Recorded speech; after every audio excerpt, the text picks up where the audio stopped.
I knew the bride was my sister when her champagne glass hit the floor. The sound cracked through the wedding barn like a gunshot. 1 second she was smiling under the string lights in a white lace dress, looking like the perfect small-town bride.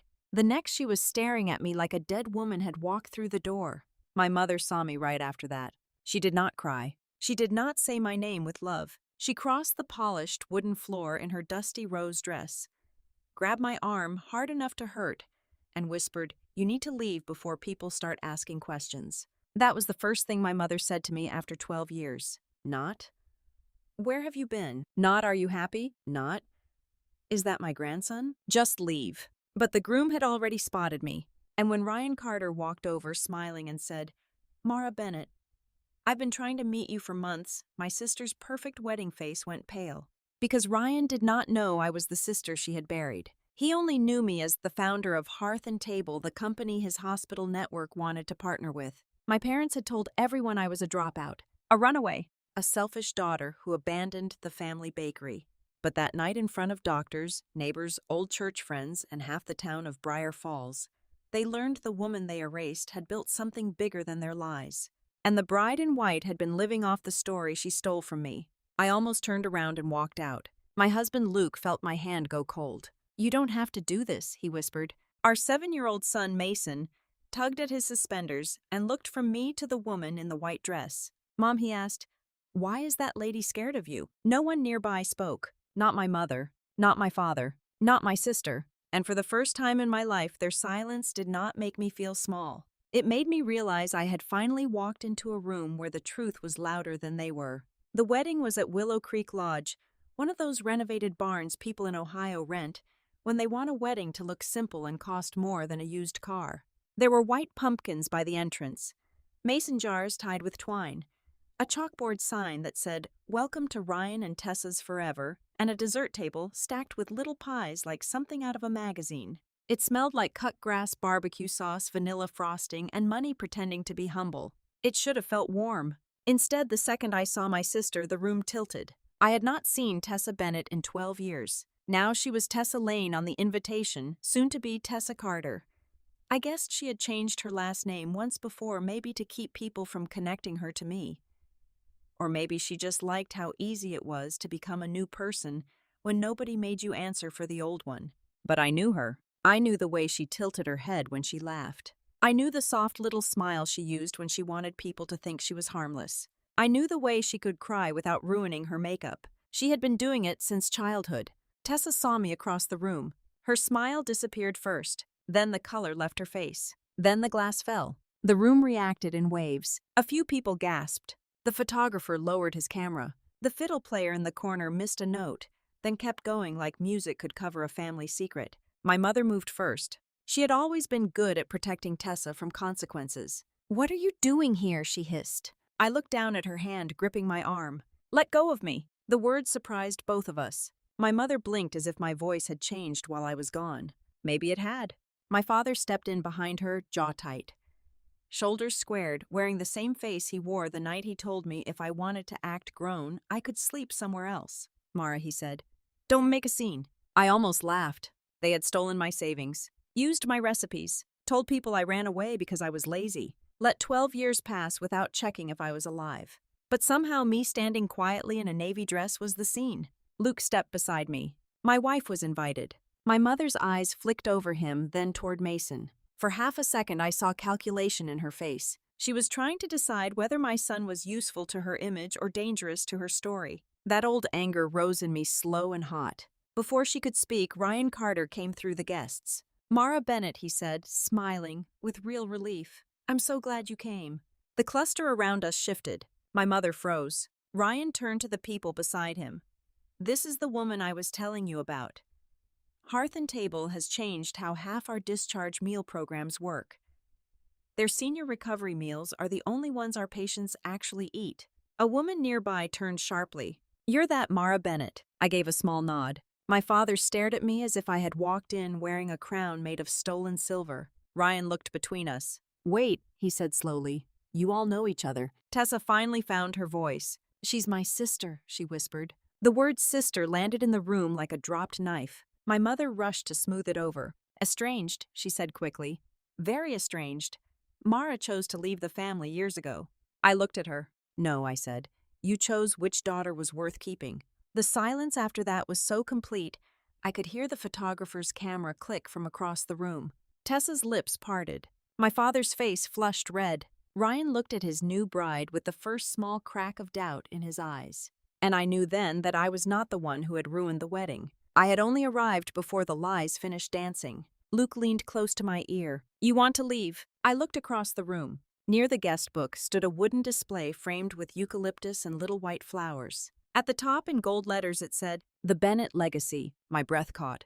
My grandfather standing outside the bakery in 1978. My parents cutting a ribbon. My father holding a tray of dinner rolls. My mother smiling beside a holiday pie display. Tessa in an apron holding cinnamon rolls she probably had not made. Tessa posing beside boxes labeled Senior Comfort Meals. Tessa laughing with elderly customers. Tessa under a caption that read, The heart behind Bennett's community meal program. My face was nowhere. Not in the kitchen. Not behind the counter. Not beside the ovens I had cleaned until midnight. Not standing next to the senior meal boxes that had started in my blue spiral notebook.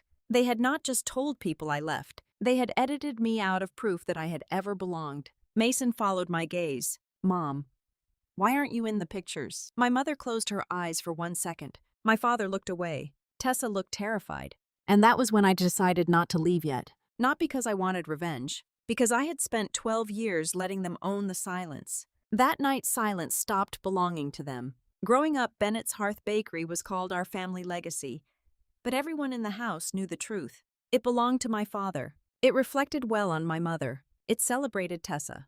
And it used me. The bakery sat on Main Street in Briar Falls, Ohio, between a barber shop and a little insurance office with a bell that jingled every time someone walked in. It had red awnings, fogged windows in winter, and a smell that made people sentimental before they even tasted anything. Customers loved the place. They loved my father's old-fashioned dinner rolls. They loved my mother's lemon chess pie. They loved seeing Tessa at the register on Saturday mornings, hair curled, cheeks pink, smiling like she had personally invented kindness. What they did not see was me in the back. By 13, I knew how to scrub dried frosting out of mixing bowls until my knuckles split. By 14, I could run the register, restock flour, answer the phone, and smile at customers who called me such a good helper. By 16, I was missing school events because Saturday mornings were too busy at the bakery. My father called it responsibility. My mother called it family. Tessa called it Mara's thing. She had piano, dance, pageants, voice lessons, senior photos in 3 outfits. I had oven burns on my wrists and homework done on flour-dusted cardboard boxes in the storage room. When I complained, my mother would sigh like I had personally disappointed her. Tessa needs support, she would say. You're stronger than she is. That sentence followed me for years. You're stronger. In my family, that did not mean they respected me. It meant I was easier to neglect. If Tessa cried, everyone gathered around her. If I cried, my father told me to wash my face before customers saw. If Tessa forgot a shift, my mother said she was overwhelmed. If I got sick, my father left a note on my bedroom door that said, We need you downstairs by 6. People think being the dependable daughter is a compliment. Sometimes it just means nobody worries about breaking you. The summer after graduation, I won a small scholarship to a hospitality program in Columbus. It was not Ivy League. It was not some huge miracle, but it was mine. I had saved tip money in a coffee can behind a loose board in my closet. I had written recipes in a blue spiral notebook. I had plans for soup kits, senior lunches, freezer meals for new moms, and affordable dinners for people who were tired, but still wanted to feed their families with dignity. I wanted to build something connected to food, but not trapped inside my father's bakery. I wanted meals that reached people who could not come to us. Homebound seniors, new mothers, patients leaving the hospital, families who were too exhausted to cook, but too proud to ask for help. I did not have the language for it yet. I just knew food could feel like someone remembering you. 3 weeks before move-in, I checked my bank account. Empty. Not low. Empty. Every dollar from my scholarship deposit. Every dollar from graduation cards. Every dollar from tips. Gone. When I confronted my parents in the bakery kitchen, my mother suddenly became fascinated with wiping the same clean counter over and over. My father did not even look ashamed. Tessa needed a car, he said. I stared at him. That was my school money. She has beauty school in the fall. So do I. He slammed his hand on the counter. Don't you dare act selfish. Family helps family. I turned to Tessa. She was sitting on a stool scrolling through her phone with newly painted nails. You knew I asked. She shrugged. You would have quit anyway. That sentence did something to me, not because it was the cruelest thing anyone had ever said, but because nobody corrected her. Not my mother, not my father, not anyone. That was the moment I understood my future could be stolen in front of me, and my family would call it fairness as long as Tessa was the one holding it. I remember whispering, that was everything I had. My mother finally looked at me. Don't act wounded, Mara, she said. You always land on your feet. Tessa is the one we have to protect. Protect. That was the word. Tessa had to be protected from consequences. I had to be protected from nothing. My father pointed toward the back door. If you're going to keep score against your own family, maybe you don't belong here. There was a moment after he said it, when even the ovens seemed to go quiet. I looked at my mother. She folded the dish towel. I looked at Tessa. She went back to her phone. Nobody stopped him. Nobody stopped me either. That night I left with 2 duffel bags, $87, and a blue notebook I thought was still in my backpack. I did not know Tessa had taken it. I did not know that years later she would use my recipes, my ideas, and my dream to make herself look like the heart of the Bennett legacy. I only knew that the rain was cold, the street was dark, and nobody opened the bakery door behind me. For the first 3 weeks, I slept in my friend Cassie's laundry room. Then Cassie's landlord found out. For 9 nights after that, I slept in my car behind the Methodist church and brushed my teeth in the fellowship hall bathroom before sunrise. That was where Mrs. Alvarez found me. She was the church kitchen manager, 70 years old, 5 feet tall, and impossible to lie to. She saw me rinsing my toothbrush in the sink at 5:20 in the morning and said, "You hungry?" I said no. My stomach betrayed me so loudly she raised one eyebrow. "Soup starts at 7, she said. "You can chop onions." She never asked me to explain everything before deciding I deserved a place to stand. She handed me an apron. That was mercy, not pity. Mercy. The church served lunches to seniors 3 days a week. Nothing fancy. Chicken soup, meatloaf, green beans, cornbread, peach cobbler when donations were good. I learned more in that kitchen than I ever learned in the bakery. I learned that elderly men complained about vegetables but cleaned their plates if you seasoned them right. I learned that a widow might say she only wanted coffee, then take home 2 containers if you packed them quietly. I learned that food was not about impressing people. It was about showing up. Warm. Consistent. With dignity. Years passed. I worked mornings in the church kitchen, afternoons at a diner, nights taking online classes when I could afford them. I met Luke when a winter storm shut down half the county and the volunteer fire department helped us deliver meals to seniors. He came into the kitchen, soaked through, carrying a crate of apples. He did not ask who was in charge. He looked straight at me and said, "Where do you need me?" Not, "Do you need help?" Where? As if my work already mattered. That was how love started for me. Not with fireworks. With a man who put on gloves and loaded soup into his truck. By 26, I rented a small commercial kitchen with 2 dented ovens and a freezer that sounded like a lawnmower. By 29, Hearth and Table had contracts with senior centers in 4 counties. By 31, we were making discharge meals for small hospitals. By 33, my staff had grown from 3 people to over 100. But none of that made me feel as successful as the first-time Mason at 3 years old looked at a tray of chicken and dumplings and said, "Mommy made people dinner." That was the life my family never imagined for me. Not because I could not build it, because they needed me small enough to fit inside their version of the story. Now at Tessa's wedding, I watched my mother guide Ryan's guests toward the Bennett legacy display. She pointed at photos. She laughed softly. She touched Tessa's arm like she was presenting a museum piece. I heard her say Tessa always had the heart for this kind of work. My hands went cold again. Luke followed my eyes. He saw the display. He saw my face missing. His jaw tightened. "You okay?" "No," I said, "but I'm steady." He nodded once. That was why I loved him. He never confused the two. A woman in a green dress approached our table after dinner began. "Mara Bennett," she asked. I stood. "I'm Elaine Porter. I run the nutrition program at Crestview Senior Living. We switched to Hearth and Table last spring." "Oh, of course," I said.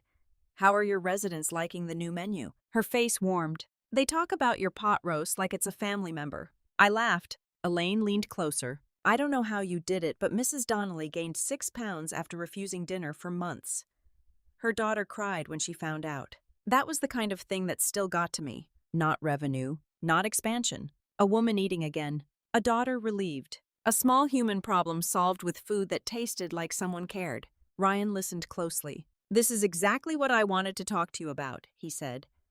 "Our hospital network has been trying to improve recovery meals for elderly patients after discharge.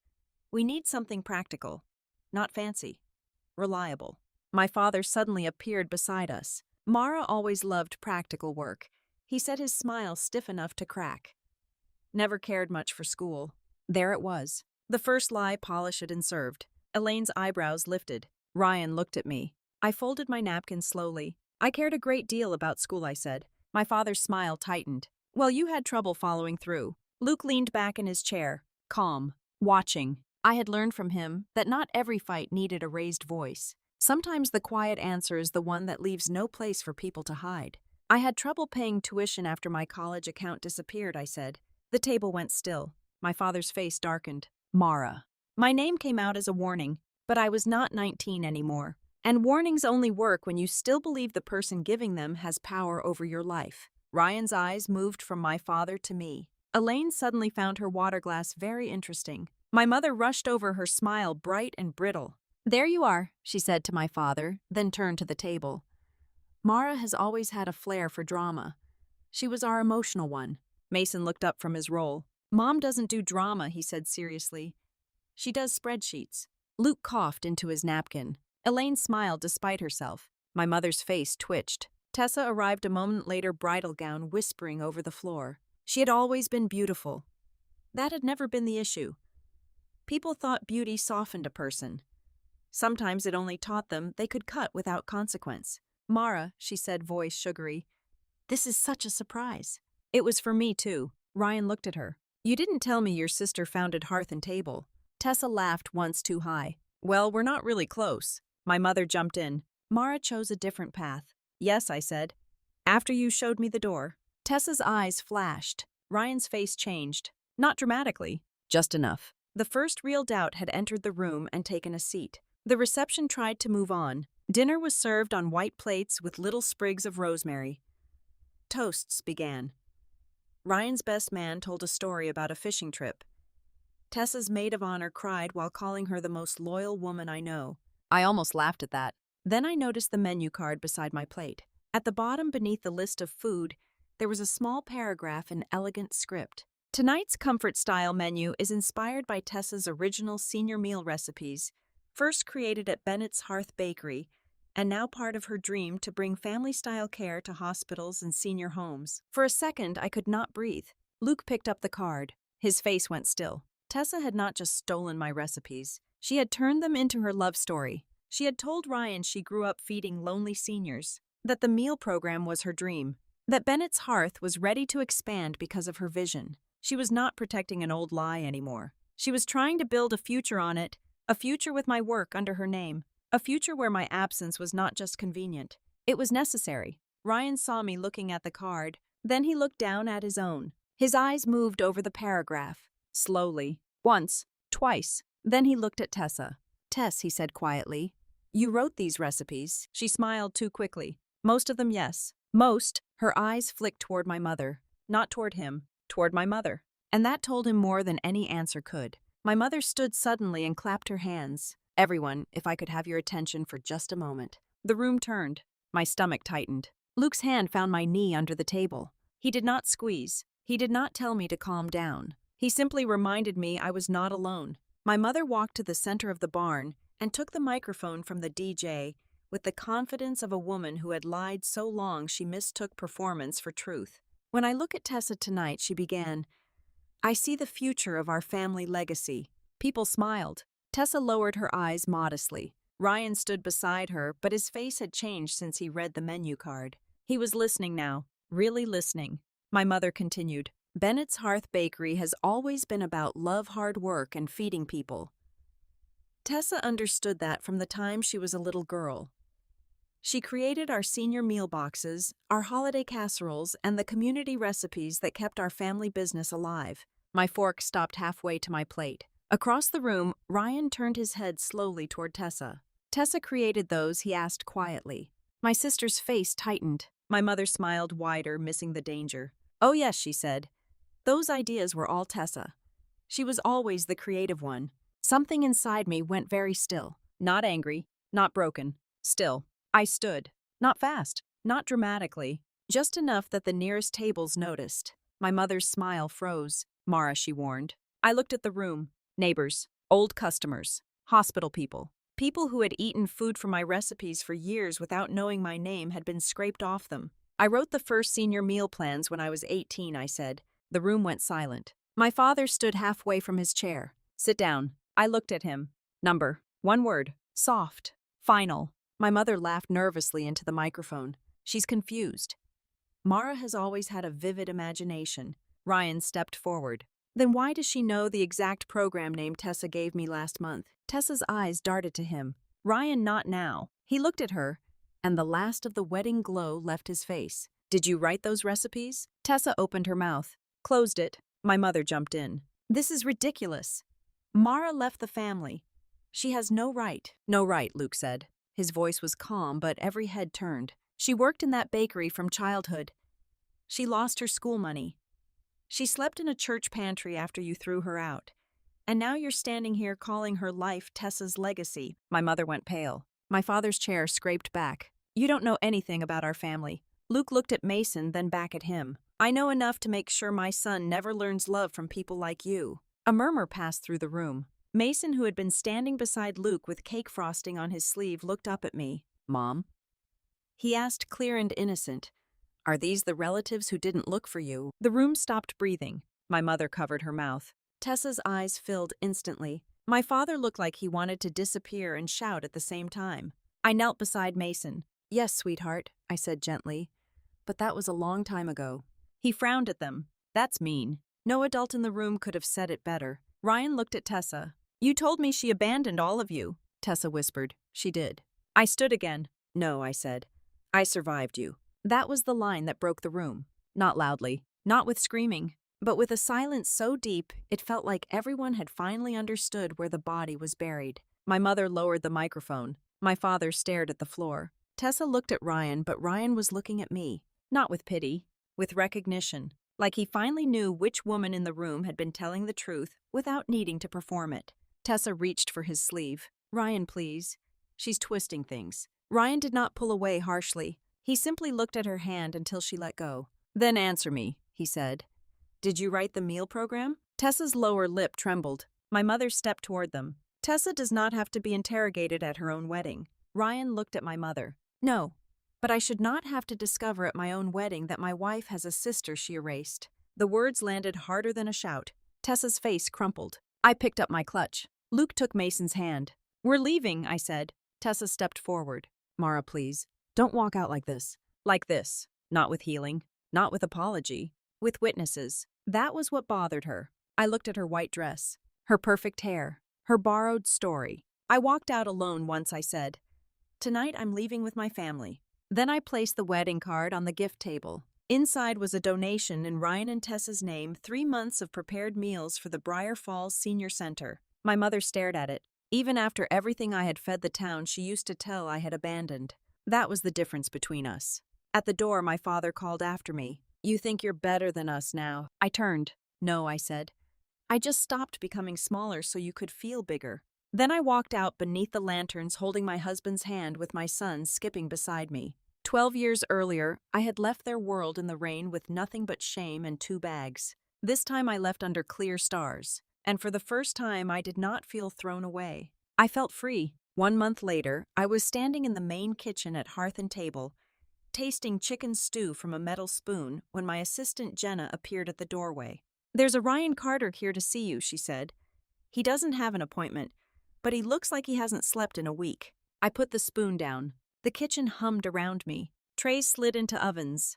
Someone called for more labels. A driver asked about Route 4. The smell of rosemary, roasted carrots, and fresh bread filled the air. This was my cathedral. Not polished, not quiet, but honest. Send him to the conference room, I said. Ryan stood when I entered. He looked different without the wedding suit. More tired, more real. His sleeves were rolled up and there were shadows under his eyes. Thank you for seeing me, he said. Jenna said you looked tragic. A faint smile crossed his face. That sounds fair. I gestured for him to sit. He looked through this glass wall at the kitchen. So this is hearth and table. This is the loud part of it. It smells incredible. That's the business model. He laughed once, but it faded quickly. Then he folded his hands on the table. I separated from Tessa. I did not react much. Maybe because I expected it. Maybe because I had spent too many years learning not to absorb every collapse my family caused. I'm sorry, I said. I don't know if you should be. That was painfully honest. He rubbed a hand over his face. After the wedding, I asked her basic questions. Where she studied, who she worked with, how the meal program started. At first she said you had confused everyone because you were jealous. I almost smiled. Classic. Then I found the old bakery notebooks. My smile disappeared. Ryan reached into his bag and pulled out a blue spiral notebook sealed in a clear plastic sleeve. Not official, not legal, not evidence in some dramatic courtroom sense. Just a cheap notebook with bent corners and faded ink. My handwriting. My teenage dreams. My breath caught before I could stop it. Where did you get that? In a storage box of the bakery. Tessa said it was hers. But your name is on the inside cover. He pushed it gently across the table. I did not touch it at first. For years I had remembered that notebook like a lost limb. I assumed they had thrown it away. There it was. Proof that the girl I used to be had existed. Not because paper could validate me, but because for 1 second, 19-year-old Mara was no longer alone in the rain. I opened it. The first page said, Mara Bennett. Meal ideas, bakery plans, senior lunches, things I want to build someday. My vision blurred. I pressed my palm flat against the page. Ryan looked away, giving me privacy. They used your recipes, he said quietly. More than that, they used your story. Tessa told people she created the senior meal idea after volunteering with homebound elderly people. She said she wanted to expand the bakery into hospital recovery meals. I let out a slow breath. That hurt in a place I thought had scar tissue, not because I needed credit, because they had taken the part of me that survived them and tried to dress Tessa in it. Ryan continued, Your parents' bakery is struggling. Badly. They've been telling people a big expansion is coming, but there's no money behind it. A lot of what they showed me came from your old plans. I closed the notebook. Why are you telling me? Because I think you deserve to have this back. That answer was simple enough that I believed it. He slid another folder forward. I also brought copies of the menu notes Tessa sent me using those recipes. I don't expect you to do anything with them. I just didn't feel right keeping it from you. I looked at the folder, then at him, Ryan. I'm not interested in destroying the bakery. He nodded. I didn't think you were. I also won't let them use my company or my story. I understand. A silence settled between us. Through the glass, I watched one of our kitchen leads, teaching a new employee how to seal meal trays properly. The young woman nodded seriously, hairnet slipping sideways. This was what mattered. People learning. People earning. Food going out to people who needed it. Not revenge. Ryan leaned back. I keep thinking about something Mason said. Relatives and family. My chest softened. He's a smart kid. He is. Ryan hesitated. Tessa told me you had abandoned them, that you only cared about yourself. I believed her because I wanted to. It made things simpler. Most lies survive because they make life simpler for someone. He absorbed that. I don't know what happens next, he said. For my marriage? For them? For any of it? But I wanted you to know that at least one person has stopped repeating their version. I swallowed. That should not have meant as much as it did. But when a family builds a false story around your absence, even one witness matters. Thank you, I said. Before he left, Ryan paused at the door. For what it's worth, Tessa cried when she realized I was coming here. Because she was sorry. He looked at me with sad honesty. Because she was afraid. I nodded. Those are not the same thing. After he left, I took the blue notebook to my office and set it on the desk. For nearly an hour, I did not open my email. I just turned pages. Some recipes were terrible. Truly terrible. There was a tuna casserole idea involving apples that should have been considered a crime. But some were good. More than good. They were the bones of the company that now employed 140 people. At the back of the notebook, I found a page I had forgotten writing. Things I want when I am grown. A kitchen with windows, a family that laughs at dinner, a front porch, enough money not to panic at the grocery store, a daughter or son who never feels like a burden. I pressed my fingers to my mouth. That night when Luke came home, he found me at the kitchen table with the notebook open and Mason coloring beside me. Luke read the page silently. Then he sat down and took my hand. "You got them," he said. "What?" He tapped the list. "The kitchen with windows, the family, the porch, the grocery money, the kid who knows he is wanted." Mason looked up. "I'm wanted." Luke gasped dramatically. "Unfortunately, yes. We tried to return you, but the receipt expired." Mason laughed so hard his crayon rolled off the table. I laughed too, and something inside me loosened. Not healed completely, but loosened. 6 months passed. The world did not end after Tessa's wedding. That surprised me in a way. When you grow up in a family where every uncomfortable truth is treated like a house fire, you start believing honesty will burn everything down. But most days after the wedding were ordinary. Mason lost a tooth and demanded $5 because inflation is real. Luke fixed the porch railing and acted like he had rebuilt the Hoover Dam. Hearth and Table opened a second kitchen 2 counties over. Our drivers complained about new route software. The senior center sent us a handmade card signed by 37 residents, including one man who wrote, "The meatloaf is better than my daughter's, but don't tell her." Life continued. Then in March, my mother called. I was in my office reviewing bids for a new delivery van when my phone lit up. "Mom." I stared at the screen until it stopped ringing. A voicemail appeared. I did not listen. 5 minutes later, she called again. Then my father. Then Tessa. By the 4th call, Luke texted me. "You okay?" I sent back. "They found my phone number." His reply came instantly. "Want me to bring tacos and emotional support." I smiled despite myself. Then my phone buzzed again. This time it was a text from my mother. "Mara, this has gone far enough. Your sister is in a fragile place. You need to call us and help fix what you caused." There it was. Not hello. Not I'm sorry. Not are you well. Help fix what you caused. I set the phone face down. For the rest of the day I worked. At 5:30, Jenna knocked on my door. "There's a woman at the front asking for you," she said carefully. "She says she's your sister." My body went still. Jenna knew enough of the story not to treat this like a casual family visit. "Do you want me to tell her you're unavailable?" Through the glass wall of my office, I could see the front lobby. Tessa stood near the reception desk in jeans, a cream sweater, and no makeup. I almost did not recognize her without polish. She looked smaller. Not innocent. Just smaller. "No," I said. "Put her in the small meeting room." Jenna's eyes narrowed. "Do you want the door open?" I loved that woman. "Yes." Tessa was standing when I walked in. For the first time in my life, she looked unsure what to do with her hands. "Hi," she said.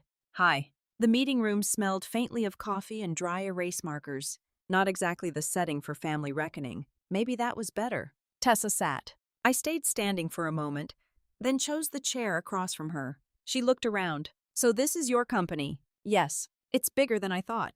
I said nothing. She swallowed. "Mom said I shouldn't come." "I'm sure she did. She said you'd enjoy seeing me like this." "Do I look like I'm enjoying it?" Tessa studied me then. Really studied me. Maybe for the first time. "No," she admitted. Silence. Then she opened her purse and pulled out a folded piece of paper. Her fingers trembled. I wrote something because I didn't think I could say it without messing it up. I did not reach for it. "You can read it." Her eyes filled. But this time she blinked the tears back instead of offering them like a weapon. "When you came to the wedding, I hated you for about an hour," she said. "Then I hated Ryan. Then I hated Mom and Dad. Then I hated myself. I've been moving through the list." That sounds exhausting. A weak laugh escaped her. "It is." She looked at the paper but did not open it. "Ryan left. Not because of you. Because of me. Because every time he asked me a question, I tried to survive it with another lie." I listened. I did not go to culinary school. I enrolled. I quit after 3 months. Mom and Dad told everyone I finished because they had already bragged about it. Then the lie became easier than disappointing them. Her voice shook. "I didn't create those recipes. I found your notebook years ago. I told myself it didn't matter because you were gone. Then I told myself you owed us something because leaving hurt Mom. Then I told myself a lot of things because the truth made me feel ugly. I felt no sudden relief, no movie scene forgiveness, just a tired sadness." Tessa looked at me. "I was jealous of you." I almost laughed, but there was no humor in the room. "Of me?" "Yes." Her voice cracked. "Because you were the one who could leave. You were the one who knew something was wrong. I stayed and became exactly what they praised me for being." That sentence was the first honest thing I had ever heard her say about herself. I looked at my sister, and for a moment I could see the child in her too. The little girl our parents dressed in lace and applause. The girl who learned love came from being admired. The woman who kept performing long after the stage collapsed. That did not erase what she did. Understanding is not the same as excusing. I need to say this clearly, she continued. You were never the problem, Mara. I let them treat your strength like it was a resource. I let them take from you because it benefited me. I lied about you because it protected me. And I am sorry. The room went quiet. The words did not fix 12 years, but they entered the air cleanly. No excuse attached. No, you also. Just sorry. I looked down at my hands. What do you want from me? Nothing, she said quickly. I wanted to ask for things. Money, a job, for you to tell Ryan I'm not terrible. But I know I don't have the right. I appreciated the honesty more than the restraint. What will you do now? I asked. She wiped her face. I'm taking a food service management course at the community college. Ryan's aunt got me an interview at a nursing home cafeteria. Entry level. I'm trying to learn how to be useful without pretending I'm impressive. That sounded like a harder road than any apology. I respected it. Tessa slid the folded letter across the table. You don't have to read it now. I took it, not because she deserved immediate forgiveness, because 19-year-old me had once wanted proof that someone knew. And now there was proof. Tessa, I said. She looked up. I'm not ready to be your sister again. Her face tightened, but she nodded. I know. I don't know if I ever will be. I know. But I hope you become someone you can live with. Tears slipped down her face then. Quiet ones. Not pretty. Not useful. Real. Me too, she whispered. After she left, I sat alone for a long time. Then I opened her letter. It was messy, repetitive, full of scratched-out lines, and more honest than anything my family had ever given me. I put it in the same drawer as the blue notebook, not because the story was repaired, because it was finally named. The bakery closed in May. I found out from a Facebook post someone sent me, Bennett's Hearth Bakery. Thank you for 48 years of memories. The photo showed my parents standing outside the front door with Tessa, all three of them smiling with the strained look of people trying to turn an ending into a celebration. My name was not mentioned. My grandfather was. The community was. Tessa was. Not me. For about 30 seconds it hurt. Then Mason came running in from the backyard, holding a worm in both hands and yelling, Mom, this guy needs a house. And just like that, the old ache had to wait behind a worm emergency. That evening after Mason went to bed, I sat on our porch with Luke. The air smelled like cut grass and rain. Luke handed me a mug of tea. You okay about the bakery? I watched fireflies blink above the lawn. I thought I'd feel more. What do you feel? Sad, I said, but not destroyed. He nodded. That's growth. That's therapy. That too. I laughed softly. Then I told him something I had been thinking about for weeks. I want to start a training fund. For who? Kids like I was. Not necessarily kids from poor families. Kids from families who have money for everyone except them. Kids working behind the counter, taking care of siblings being told they're selfish for wanting more. Luke looked at me with the expression he wore whenever he knew I was about to build something impossible and already loved me for it. What would it do? Tuition help, mentorship, paid kitchen internships, business classes, maybe emergency housing stipends if someone gets kicked out. I looked toward the dark yard. I want to call it the First Table Fund. Luke smiled. That's beautiful. I don't want Bennett in the name. You don't have to reclaim everything. That sentence settled over me like a blanket. Some people talk about legacy like it is a building you inherit, a sign over a door, a name printed on napkins. But sometimes legacy is what you refuse to pass down. I refused silence. I refused favoritism. I refused making my child earn affection by being useful. That was my legacy. By August, the First Table Fund had its first 5 students. One was a girl named Keisha, who worked nights at a diner and wanted to study nutrition. One was a boy named Owen, whose parents told him culinary school was for people who couldn't do real college. One was a 24-year-old single mother who cried when we told her the internship paid hourly. At the orientation, I stood in front of them in our training kitchen with sunlight pouring through the windows. No chandeliers, no ballroom, no wedding flowers, just stainless steel counters, clean aprons, and possibility. I started with very little, I told them. But I did not start with nothing. I had people who gave me a place to sleep, a kitchen to work in, and the dignity of being taken seriously. That is what this program is for. Keisha raised her hand. Do we have to know exactly what we want to do? No, I said. You just have to stop letting other people decide what you're allowed to become. Her face changed. I knew that look. A window opening. That night I came home to find Mason and Luke in the backyard, building a crooked little raised garden bed. Mason had dirt on his nose. Luke had dirt everywhere else. What happened here, I asked. We are farming, Mason declared. Luke leaned on the shovel. Poorly. Mason held up a packet of carrot seeds. Can I plant these? I knelt beside him. Carrots need room under the ground, I said. Even when you can't see them growing, they're doing important work. Mason considered that. Like people, I smiled. Exactly like people. He pressed seeds into the soil with careful fingers. Did you grow under the ground, Mom? Luke went still. I brushed dirt from Mason's cheek. For a while, I said. But then I found the sun. He nodded like this made perfect sense. Children accept truth more easily than adults when you give it to them without poison. A week later, a letter arrived from my mother. Not a text. Not a call. A letter. Her handwriting on the envelope made my stomach tighten, but not like before. I opened it at the kitchen table while Luke washed dishes and Mason worked on homework. It was short. Mara, the bakery is gone. Your father is not taking it well. Tessa says she is trying to change.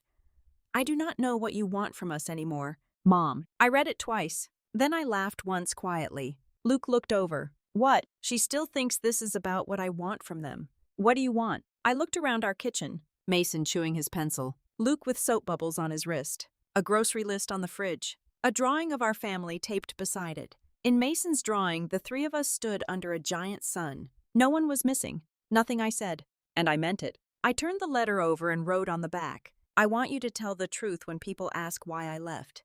That is all. I mailed it the next morning. I never found out if she did. Maybe she told the truth. Maybe she folded my words into another drawer and went on being the hero of her own version. I stopped needing to know. The following spring, nearly a year after Tessa's wedding, I returned to Briar Falls for the first time in 12 years. Not for my parents, not for the bakery, for Mrs. Alvarez. The Methodist church was naming its renovated kitchen after her, and she had asked me to speak. I drove alone. Luke offered to come, but I wanted to face the town as the woman I had become, not as someone escorted back to survive it. Briar Falls looked smaller.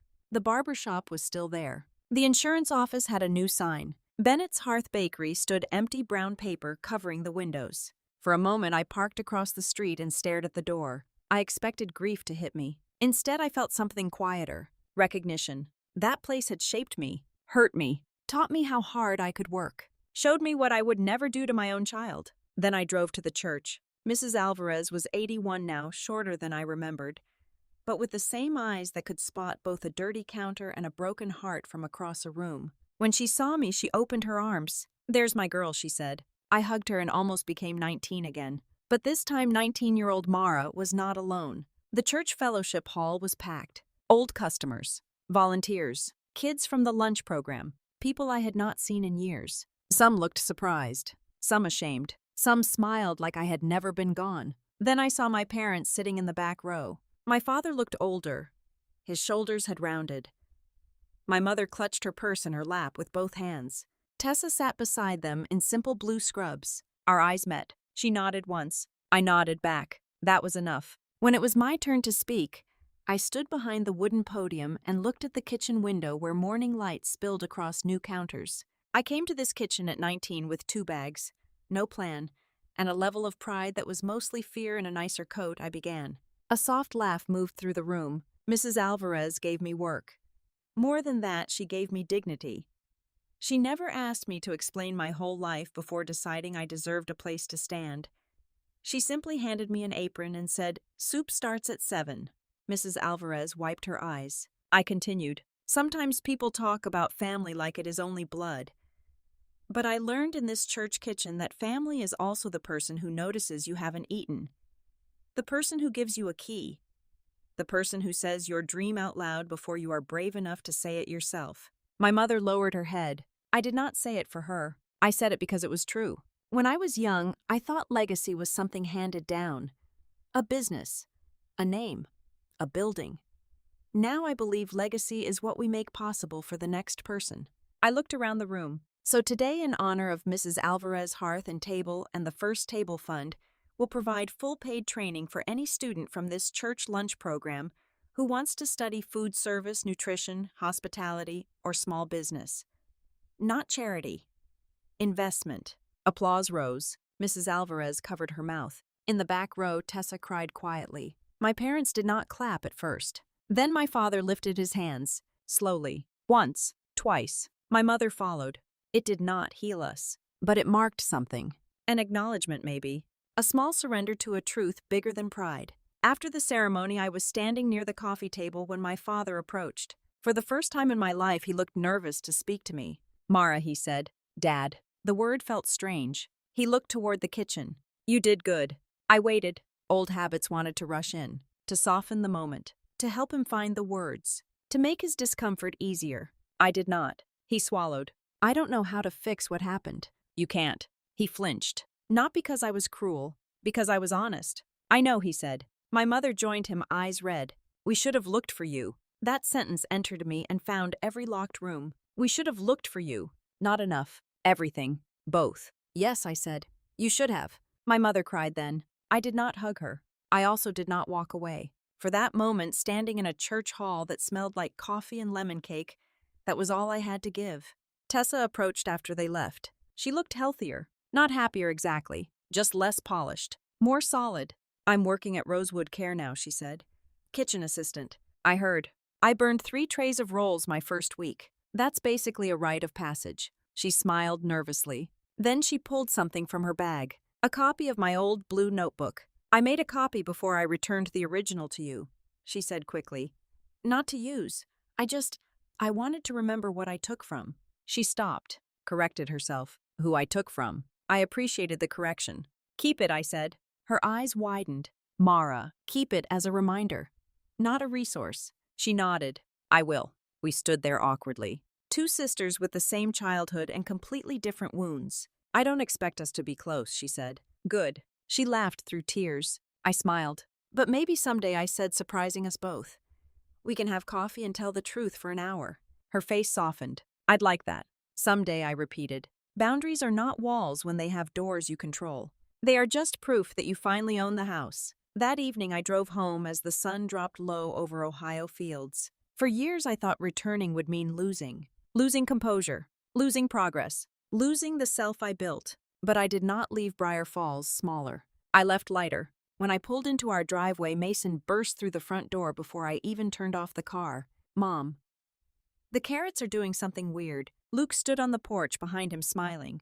I got out. What kind of weird? Green hair, I gasped. That means they're growing. Mason grabbed my hand and dragged me to the garden. Tiny green shoots had pushed through the soil. He crouched beside them, proud and amazed. They were under there the whole time, he said. Yes, I whispered. They were. Luke wrapped an arm around my shoulders. How was it? I looked at the little green shoots, the porch light, my son's dirty sneakers, my husband's steady hand. This life I had once written down in a notebook as if it were too much to ask. It was okay, I said. I think I finally stopped waiting for them to become the family I needed. Luke kissed the top of my head. What are they now? I watched Mason carefully pat dirt around the seedlings, giving each one space. They're relatives, I said. And that's enough. Later that night, after Mason was asleep, I took the blue notebook from my desk drawer. I turned to the page with the list. A kitchen with windows. A family that laughs at dinner. A front porch. Enough money not to panic at the grocery store. A child who never feels like a burden. At the bottom, in the blank space beneath my 19-year-old handwriting, I added one more line. A life where I do not have to disappear to keep the peace. Then I closed the notebook. Some people inherit silver. Some inherit houses. Some inherit names that open doors. I inherited silence, obligation, and a family story written to make my pain look like rebellion. But inheritance is not destiny. You can set down what was handed to you. You can build a table where no one has to earn their seat. You can stop begging people to love the version of you that is easiest for them. And one day, if you are lucky, you may look around and realize the legacy you wanted was never behind you. It was the life you built after walking away. So tell me, if your own family rewrote your story to make themselves look innocent, would you fight to prove the truth? Or would you build a life so strong